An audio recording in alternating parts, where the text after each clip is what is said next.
Hey guys, it's me, Kat, and today is a big one. Yes, today is my 60 days. Yes, and I am happy. Today was a bit odd.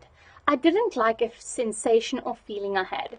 I was on Facebook and a picture popped up. Basically, it was a fridge, chock and blocked full with slabs and bars of chocolate, especially Cadbury.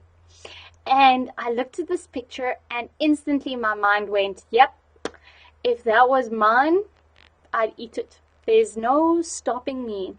And I thought to myself and I was like, wow.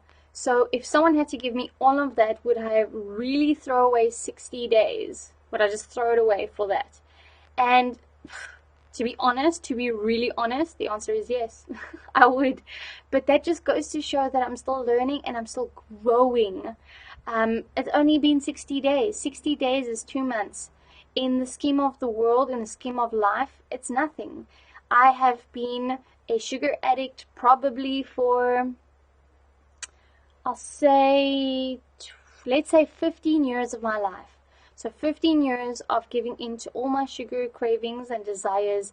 2 months is not going to undo that. So even though it's been 60 days, even though my general day-to-day life is easier, I'm not sitting at home twiddling my thumbs or wanting to shove chocolate and all those good things in my mouth. And when I go to the shop, I don't feel like killing everyone I see because I want chocolate and I'm not allowing myself to have it.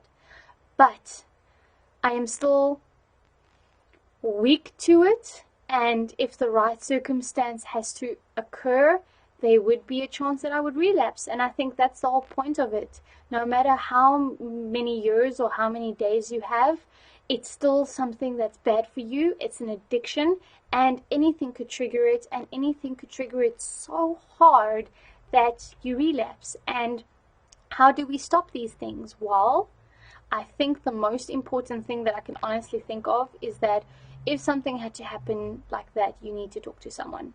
If, let's say, my mother had to die, or I don't know, I get into an extremely bad car accident and I'm paralyzed, the first thing I would have to do is call my cousin and talk to her about it because I would need someone to help me because in that moment it would be a fuck it. I'm just gonna do it.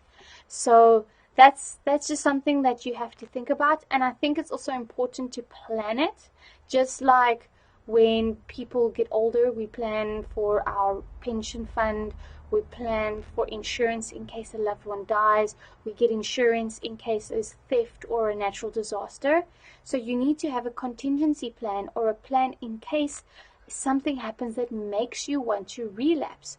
What will you do? Because in that moment, you won't be thinking clearly and there won't be any logical thought. All you'll want to do is go straight to your addiction. So you need to think, what will you do? And it also has to be something simple. It can't be climb into your car and go drive 10 kilometers or something. It needs to be something that in 3 seconds, it takes no effort. You can pick up the phone and phone that person. And it needs to be the right person because if it's someone that doesn't understand what you're going through, they might not be able to help you. They might say something like, oh, yeah, what happened right now is so bad. If you want just if you want to eat some chocolate or have a drink, it's totally normal. Where if you are an alcoholic or a gambler or a sugar addict, that's not something you need to hear. You don't need to hear you have the right to use it as an excuse to have your vice. So definitely have a plan. But at the end of the day, I'm still very proud of myself. I've come a far way and I've reaped so many benefits.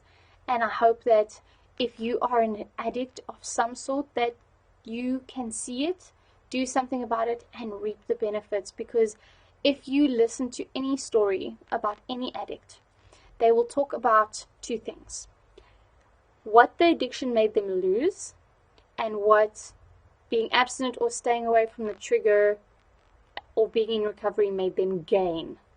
So that's the thing. I think we focus so much as an addict of any kind, we focus on losing that vice, losing the chocolate, losing the alcohol, losing the sex, losing the gambling. But what you're missing out on is what you're gaining or what you will gain will be so much more dense in happiness, so much more dense in being healthy and mentally good and positive for you, that eventually, if you have to choose between that vice that you thought was your everything and what you've gained from it, you will end up choosing what you've gained from it. And if we're all human, if you're in a moment of weakness and you think what you've gained means nothing, what you've lost, being that vice, is something you need back, that's when talking to someone who's been in the situation, a sponsor, someone going through it, can tell you the right things and point you in the right direction and say, yes, my friend, I know you're going through this tough time, but relapsing is going to make this time even tougher.